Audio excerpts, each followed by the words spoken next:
Saat inilah ketika malaikat kembali, Allah bertanya, wahai malaikat-malaikat, dari mana kalian? Para malaikat menjawab, kami baru saja hadir di majelis hamba-hambamu ya Allah. Mereka minta apa? Mereka minta surga. Apakah mereka sudah melihat surga? Belum. Baru dengar dari Nabi SAW dalam hadis qudsi. Allah berfirman, a'dadtu ibadiyas sholihin ma la 'ainun ra'at wa la udhunun sami'at wa la khatara 'ala qalbi bashar. Maka Allah bertanya, bagaimana kalau mereka telah melihat surga? Maka para malaikat menjawab, tentu mereka akan lebih giat untuk mendapatkan surga ya Allah. Kemudian mereka meminta perlindungan dari apa? Mereka minta perlindungan dari neraka ya Allah.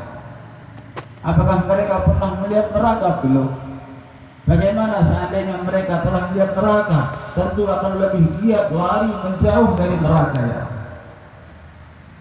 Lalu Allah berfirman, wahai malaikat-malaikatku, saksikanlah, aku jadikan kalian semua sebagai saksi bahwasanya aku telah mengampuni dosa-dosa mereka semua. Amin. Amin. Maka ini majlis maghfirah, majlis pengampunan dosa.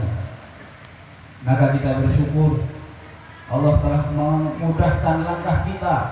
Kaki ini tidak melangkah, tapi dilangkahkan oleh Allah SWT. Wa ma taufiqi illa billah, la haula wa la quwwata illa billah.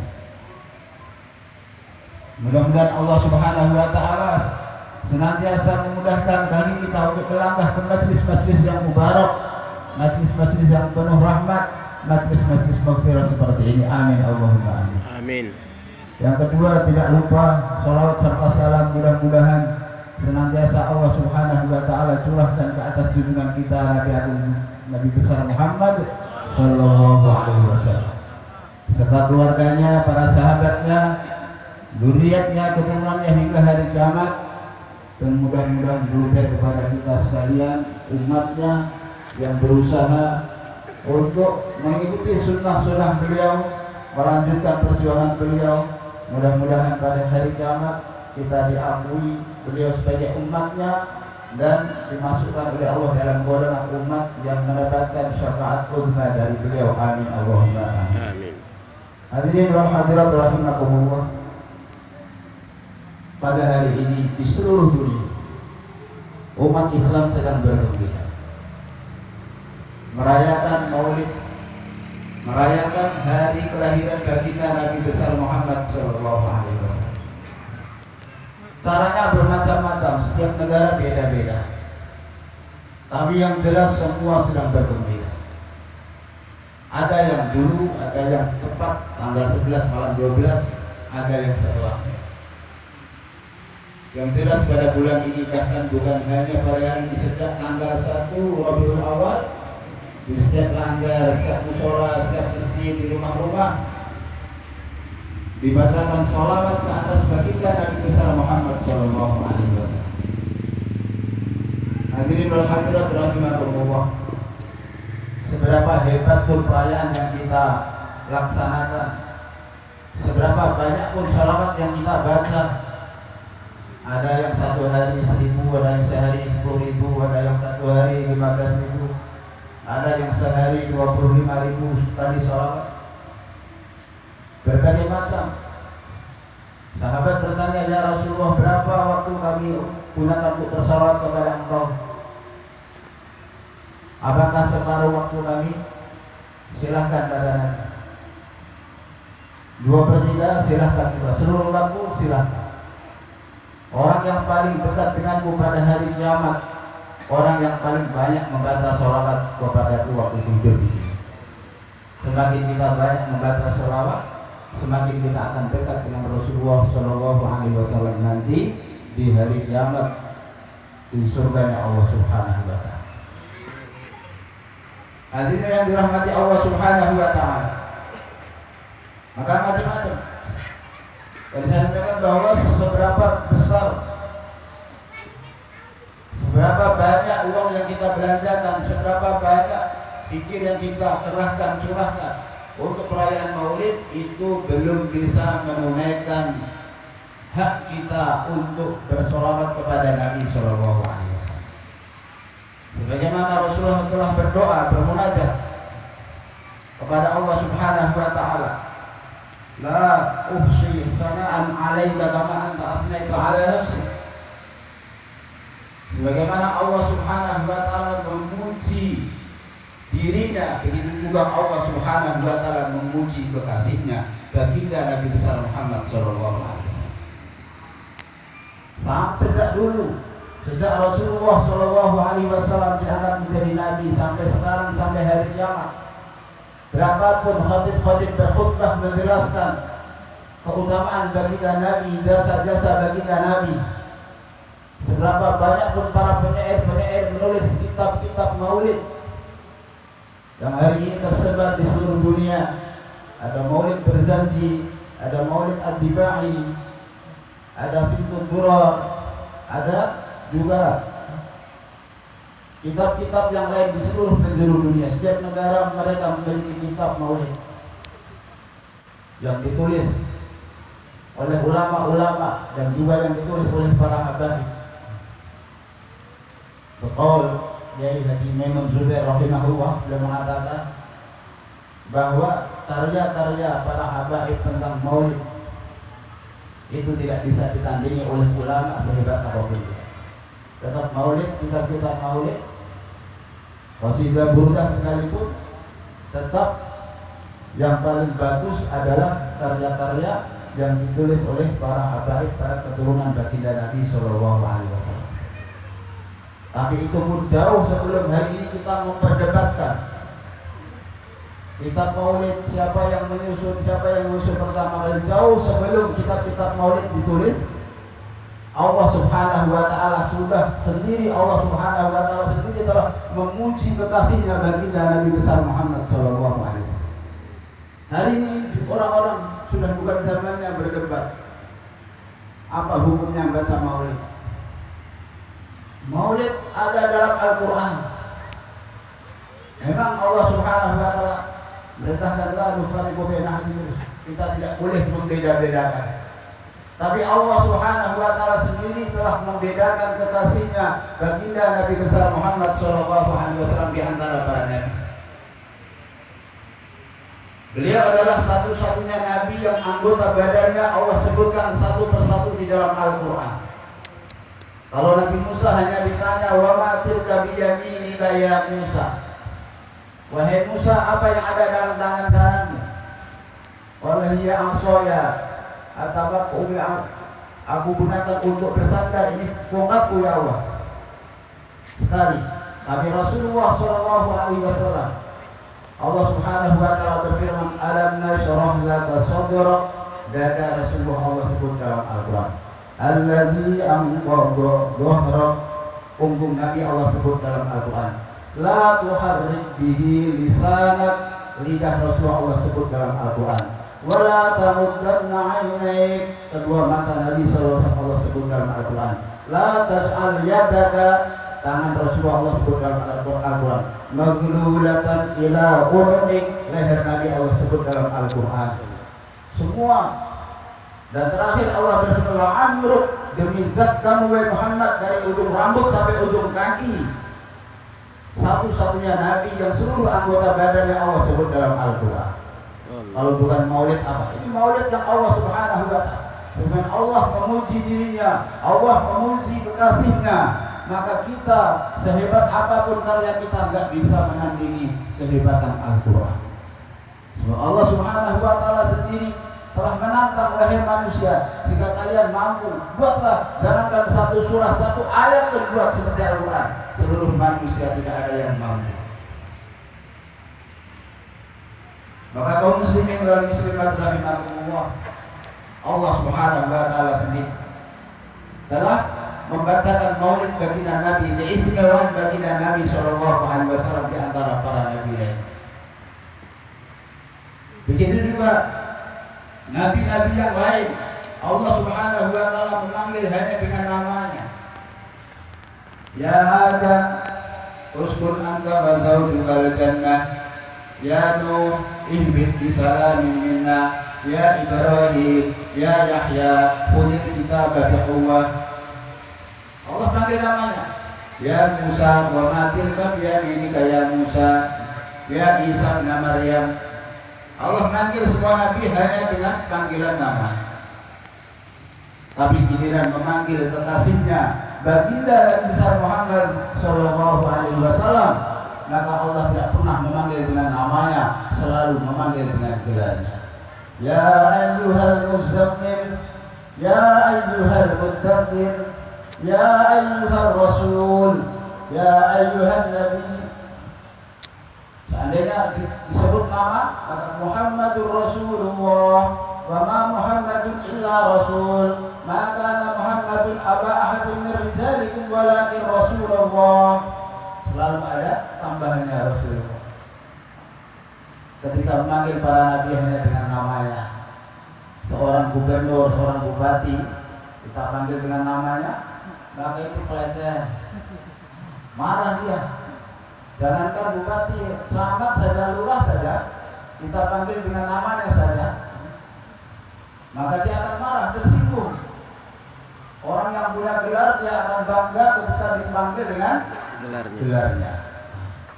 Pak dokter, Pak insinyur, Pak profesor, Pak lurah, Pak camat. Manusia akan senang, akan gembira kalau dipanggil dengan gelarnya. Itulah yang Allah berlakukan kepada kekasihnya. Nabi-nabi yang lain Allah panggil dengan namanya. Ya Yahya, khudil kitaba biquwwah. Ya Zakaria, inna nubasyiruka bigulamin. Kemudian itu Nabi Yahya alaihissalam, Nabi Isa alaihissalam. Semua nabi-nabi Allah subhanahu wa ta'ala panggil dengan nama. Kalau bukan maulid apalagi ini. Allah subhanahu wa ta'ala menunjukkan kepada kita betapa istimewanya Nabi kita, Nabi besar Muhammad sallallahu alaihi wasallam di sisi Allah subhanahu wa ta'ala. Allah subhanahu wa ta'ala juga mengucapkan salam kepada para nabi di dalam surat As-Saffat. Salamun ala Nuhin fil alamin, salamun ala Ilyasin, salamun ala Ibrahim, salamun ala Musa wa Harun. Kesejahteraan untuk Nabi Nuh alaihissalam, kesejahteraan untuk Nabi Ilyas, kesejahteraan untuk Nabi Ibrahim, kesejahteraan untuk Nabi Musa dan Nabi Harun. Giliran mengucapkan salam kepada kekasihnya baginda Nabi besar Muhammad sallallahu alaihi wasallam, maka Allah subhanahu wa ta'ala tadi sudah dibacakan tadi. Inna Allaha wa malaikatahu yusalluna 'alan nabi. Ya ayyuhalladzina amanu sallu alaihi wa sallimu taslima. Sungguhnya Allah subhanahu wa ta'ala, bukan hanya Allah dan seluruh malaikat-malaikatnya bersolawat kepada sang kekasih baginda Nabi besar Muhammad sallallahu alaihi wasallam. Dan kalian wahai orang-orang yang beriman, bersolawatlah kalian ke atasnya, ke atas Rasulullah sallallahu alaihi wasallam. Nabi-nabi yang lain Allah sendiri mengucapkan salam, salam, salam. Tapi giliran memberikan salam, sholawat kepada kekasihnya, Allah menyertakan seluruh malaikatnya dan seluruh orang beriman bersholawat kepada Rasulullah sallallahu alaihi wasallam. Ini maulid yang Allah subhanahu wa ta'ala abadikan dalam firman-Nya di dalam Al-Quran. Hari ini orang masih berdebat, nggak ada habis-habisnya. Apa hukumnya baca maulid? Apa hukumnya baca Al-Quran? Di dalam Al-Quran ada maulid Nabi. Allah subhanahu wa ta'ala begitu banyak ayat-ayat tentang kehebatan Nabi sallallahu alaihi wasallam, keunggulan beliau atas nabi-nabi yang lain, keistimewaan beliau atas nabi-nabi yang lain. Apa yang ditulis para alim ulama itu semua di bawah Al-Quran. Yang menulis maulid, membaca maulid pertama Allah subhanahu wa ta'ala. 1000 tahun sebelum Allah subhanahu wa ta'ala menciptakan alam semesta. 1000 tahun sebelum alam semesta Allah ciptakan. Yang ada ketika itu hanya Allah. Langit belum ada, matahari belum ada, bumi belum ada, manusia apalagi belum ada. 1000 tahun sebelum alam semesta Allah ciptakan. Allah subhanahu wa ta'ala, Rasulullah bersabda, Allah memberi saya nama 10. Muhammad, Ahmad, Al-Mahi, Al-Hashir, terakhir Yasin. Terakhir surah Yasin, Toha, Al-Muzammil, Al-Mudaththir, An-Nabi, Ar-Rasul. Maka Allah SWT 1000 tahun sebelumnya, sebelum alam semesta Allah ciptakan, Allah telah membaca surah Yasin. Yasin wal Qur'anil Hakim, innaka laminal mursalin. Para ulama paham, innaka dhamir khitab, artinya yang diajak bicara ada di depannya. Rasulullah ditanya Sayyidina Abu Hurairah radhiyallahu ta'ala anhu, ya Rasulullah, mata wajabatun nubuwwatu laka? Ya Rasulullah, kapan engkau diangkat menjadi nabi? Harusnya umur 40 tahun. Umur 40 tahun. Tapi Rasulullah mengatakan Allah Subhanahu wa taala telah mengangkat akan menjadi nabi ketika Nabi Adam alaihissalam masih berada bainar ruhi wal jasad, jasadnya aja belum sempurna. Maka dari riwayat ini bahkan 1000 tahun sebelum alam semesta diciptakan, Allah Subhanahu wa taala membaca surah Yasin. Dalam surah Yasin Allah berfirman, innaka laminal mursalin. Wahai kekasih, sesungguhnya engkau adalah utusan Allah Subhanahu wa taala. Artinya apa? Bahwa kita waktu itu Rasulullah sudah ada. Rasulullah SAW sudah ada, nurnya sudah ada. Maka ketika beliau dilahirkan pada tanggal 12 Rabiul Awal, beliau lahir pagi hari setelah fajar, kurang lebih jam 4 lebih 20 menit. Kalau saya bilang jam 4 lebih 20 menit, karena Rasulullah lahir tanggal 22 April tahun 571 Hijriah. Coba Bapak pergi umroh, pas tanggal itu bulan April, maka kita akan jumpai waktu subuh di Mekah ketika itu tanggal 22 April jam 4 lebih 20. Kalau Rasulullah lahir jam 4 lebih 20 menit kurang lebih sekitar pagi setelah fajar. Ini disampaikan oleh bidan yang ketika itu yang membantu Sayyidah Aminah ketika melahirkan baginda Nabi Shallallahu Alaihi Wasallam. Yaitu satu riwayat mengatakan Sayyidah Syifa binti Aswad, ibundanya Sayyidina Abdurrahman bin Auf. Satu lagi riwayat mengatakan yang membantu persalinan beliau adalah Fatimah bintu Abdullah, Ummu Utsman bin Abi Waqqas. Itu satu riwayat. Tapi riwayat yang masyhur yang membantu persalinan beliau adalah Syifa binti Aswad, ibunya Sayyidina Abdurrahman bin Auf radhiyallahu taala, yang setelahnya pun beliau masuk Islam. Karena apa? Beliau katakan ketika malam menjelang Rasulullah lahir pagi hari, malam itu seluruh rumah penuh dengan cahaya. Ketika Rasulullah SAW lahir, maka Sayyidah Aminah radhiyallahu taala yang meriwayatkan, aku melihat bayiku dalam keadaan bersih, tidak ada kotoran sedikit pun. Umumnya bayi lahir penuh dengan kotor, tapi bayi Rasulullah lahir dalam keadaan bersih, bahkan langsung mengeluarkan cahaya. Dengan cahaya itu kata Sayyidah Aminah, aku melihat istana Kaisar dan Kisra. Bahkan aku melihat pasar-pasarnya, bahkan onta-onta yang di pasar di sana kelihatan karena cahaya yang begitu terang benderang. Tatkala Rasulullah Shallallahu Alaihi Wasallam. Kemudian setelah itu, dan Rasulullah mulida makhtunan maqtu'as surah. Riwayat yang masyhur yang kuat bahwa beliau lahir dalam keadaan sudah terkhitan dan sudah putus tali pusat, jadi tidak perlu diputus oleh bidan, tapi ketika lahir sudah putus. Bagaimana putus? Sayyidah Aminah menceritakan ketika Rasulullah lahir, maka Rasulullah lahir bukan beliau lahir dalam keadaan terlentang, kemudian beliau langsung membalikkan badannya dan sujud. Lama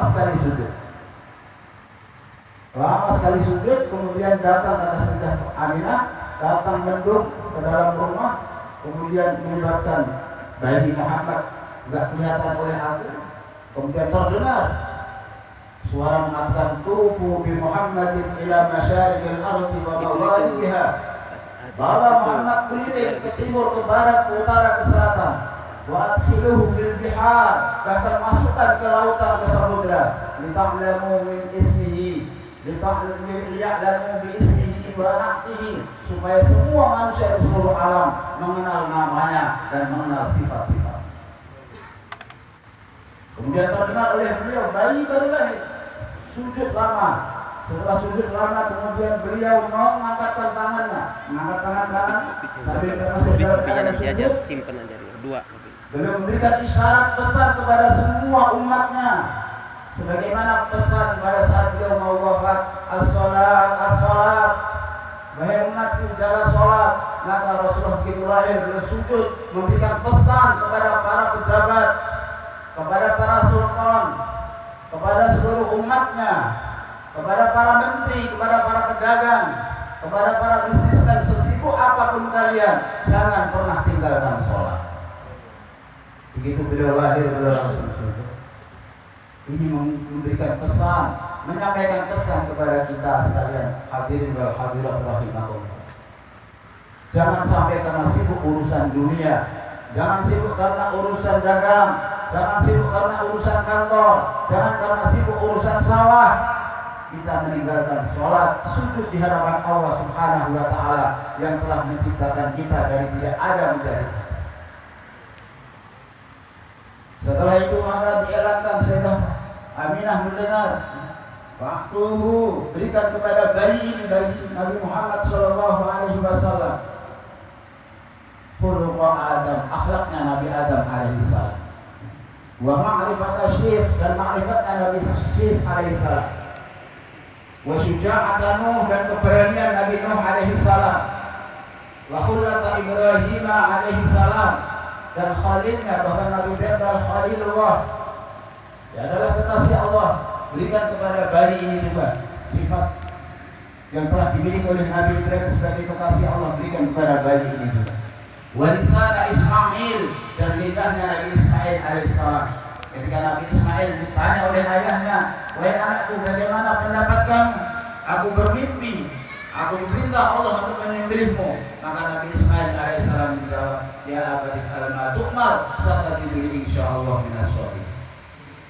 Maka Allah perintahkan uktuhu, berikan bayi ini lisan Ismail, wa ridha Ishaq, dan ridha Nabi Ishaq alaihissalam, wa fasahata Salih alaihissalam, kefasihan Nabi Saleh alaihissalam, wa hikmata Lut alaihissalam, berikan kepadanya hikmahnya Nabi Lut alaihissalam, wa bishra Yaqub alaihissalam, berikan kepadanya berita gembira yang Allah berikan kepada Nabi Yaqub, berikan kepada bayi ini juga. Wa jamala Yusuf alaihissalam, berikan kepadanya keindahan, kegantengan, ketampanan Nabi Yusuf alaihissalam.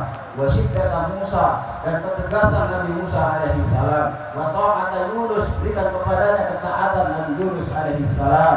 Wa jihada Yusha, berikan kepadanya jihadnya Nabi Yusha alaihissalam. Wa sawta Dawud, berikan kepadanya suara Nabi Dawud alaihissalam. Wa hubba Daniel, berikan kepadanya cinta kasih Nabi Daniel kepada Allah Subhanahu wa Ta'ala.